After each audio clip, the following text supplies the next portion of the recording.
Hello મિત્રો, આપણા ગોબડાના બ્લોગમાં સ્વાગત છે. તો હું છું હાલ મારા ધાબા ઉપર, અને ધાબા પર દરરોજ જોઈએ પાછા આપણું, પણ આ તો ખાલી વિડીયો બનાવ્યો આપણે. ધાબા પર મારે શું શું પડેલું જુઓ. આજે મારો ખાટલો, આ મારો જૂનો ખાટલો અને મારો મેન ખાટલો કે જે ઓના પર જ ઊંઘું છે. જૂના ખાટલા પર આ દોરીવાળા પર આવો તૂટેલો ખાટલો છે, પણ મને ઊંઘ આવે છે ને બસ સુકૂન મળે છે. કોટ ઉપર સુકૂન ના આવે, પણ ખાટલા પર સુકૂન ના આવે. સાસ મારો ગોદડો, આ કોબડો છે, આ ગોદડો છે, પાથરીયા છે એના પર. પછી આ છે બારી, આ એ બારી છે જે અમારું જૂનું ઘર હતું કે તો જૂના ઘરમાં લગાવેલી હતી, અને એ લગાવેલી હતી કાઢી લીધી ને અમે બીજી બારી કીધી કાચ પર બારી. આ છે મારો ખાટલો, જૂનો ખાટલો, એટલે મતલબ એનો ખાટલો છે, છોકરોનો ખાટલો છે. દોરી નહીં મારી, પાટી નહીં મારી. પછી આવી જો આ પતરો આડો કર્યો છે એના માટે, કૂતરો ના આવી જાય કે એના માટે કૂતરો આવી જાય છે. પછી આ છે ઈંટો, અમારા ગોબડામાં ઈંટો જોવા મળે, સિટીમાં કદાચ ના મળે, કારણ કે સિટીમાં શું હોય આમાં સિસ્ટમ બદલા નહીં કરે એટલે ભરદો આવી ગયો, પેલો ફાઈબરનો ભરદો કે ઓછા વજનવાળો. મોટી મોટી બિલ્ડિંગો પણ બને છે નથી, અને મજબૂતાઈ પણ આવે છે, અને કોસ્ટ પણ કદાચ ઓછી આવે છે. આ ઈંટો કદાચ કોઈ ના જોયેલી હોય તો જોઈ લેજો. ઈંટો સીધો આ ઈંટ આવે, આ ઈંટ કહેવાય, માટીની ઈંટ આવે.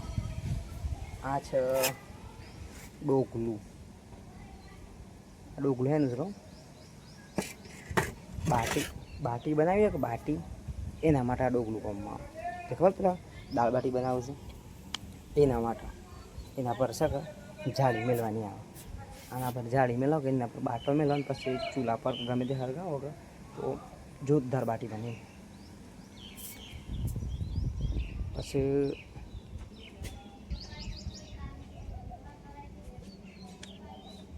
અને મારા જોડે હાલ ચેલા પૈસા પડ્યા છે કહો તો ને, ખાલી 40 રૂપિયા પડ્યા છે. પણ એક સમય એવો હે કે 40 રૂપિયા કશું નહીં, 40,000 કશું નહીં, 4 લાખ રૂપિયા કશું નહીં, કે 40 લાખ 40 કરોડ એ જ કશું નહીં એમ. એક સમય એવો આવશે અને લાગશે તમને કે હા મહેનત રંગ લાવી. તો તમે જોઈ શકો છો બીજું દેશી માટલું અમારા ગોબરામાં જુઓ. આ માટલું દેશી માટલું ગોબરામાં માટલું અમારે એવું બનાવું માટલું. બાજુમાં જ કુંભાર છે કે માટલું બનાવવાનું. આવી રહ્યું કુંડું, પેલું શું થાય ડોગલું પાણી ભરવા માટે, ચકલોને આ ફૂટી ગયું છે. મેં અમે તો ઘણો બધ્યા છે, કદાચ 30 જેવા ડોગલો બધ્યા છે. ઉનાળો હતો કે તો ચકલોને પાણી પીવા માટે બધ્યા છે. અને તમને એક જોરદાર વસ્તુ બતાવી દઉં. આવી રહી આ વસ્તુ શું કહેવાય એમ તમે કહેજો ખાલી. મને તો ખબર જ છે, કારણ કે હું તો ગોબડાનો માણસ છું. તમને કહું છું કે આ વસ્તુ શું કહેવાય એમ, શેનામાંથી બને અને શેના માટે કોમમાં આવે. ચલો એક પોઈન્ટ તો હું તમને કહી દઉં કે આ વસ્તુ એના માટે કોમમાં આવે. તો આ વસ્તુ છે કે ખબર લગ્ન કરતા હોય છે તો ચોરીમાં કોમમાં આવે છે, લગ્નમાં મેળવા માટે. આપણે જે ચોરીમાં ખબર છે અગ્નિ સળગાવે છે એના માટે કોમમાં આવે. તાર આપણે હોય આ તાર રહ્યો કપડો સૂકવવા માટે. જો આ કપડો સૂકવેલો છે મારે બધો, કપડાં સૂકવવા માટે તારનો યુઝ કરું. આ જો આ કપડો સૂકવી દીધેલો હતો.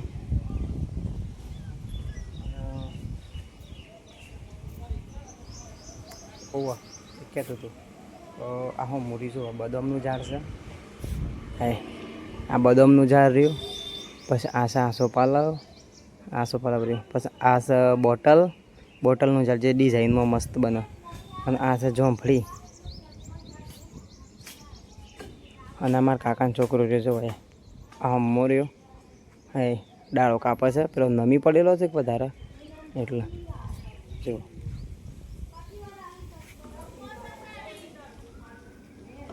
નમા ઘરનો નીચેનો નજારો.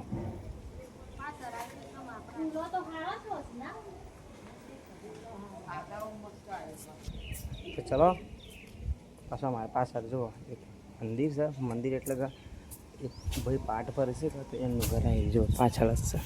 અને આ ધજાવરી માતાજીની ને ગોગ મહારાજ છે, ધીમાની ગોગ મહારાજની. અત્યારે નજારો પણ કેવો મસ્ત લાગે જુઓ.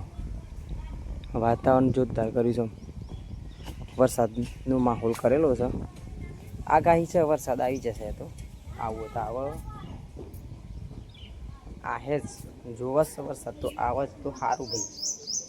તો ચાલો મારે જે નાવાનું બાકી જ પાછું. અને પાછું મારે શું કહેવાય, મારે જવાનું છે કોમ. સીસીટીવીના કોમથી આપણે જવા સરસ મજાનું તો કિરણો નીકળે છે. મસ્ત કિરણ નીકળે છે. કેવું મસ્ત લાગે છે.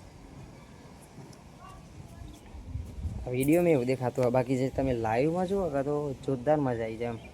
આમ જોવા લાયક જેવું થઈ ગયેલું છે. મારા પાછું સીસીટીવીના કોમથી જવાનું છે એટલે આ તો મેં કીધું ધાબા પર બેસે તો ફ્રી બેસે એટલે મેં કીધું કન્ટેન્ટ બનાવી દઉં. કાકા શું હોય આ ધંધો સાંભળું તમને કહું, આ મારો ધંધો થઈ ગયો. આમ લોકોના પાડતા હું વિડીયો બનાવું કે તો મને કોઈ શરમ આવે એવી નહીં. અને ભવિષ્યમાં જોજો કે આ જ મહેનત આપણી રંગ લાહે એક દિવસ. તો ચલો મિત્રો, આવા જ વિડીયો જોવા માટે આપણી ચેનલને સબસ્ક્રાઈબ કરજો, લાઈક કરજો અને શેર કરજો. અને સપોર્ટ કરતા રહેજો તમારા ભાઈને. વળી મળીશું પાછા નવા બ્લોગમાં. ચાલો મિત્રો, જય માતાજી.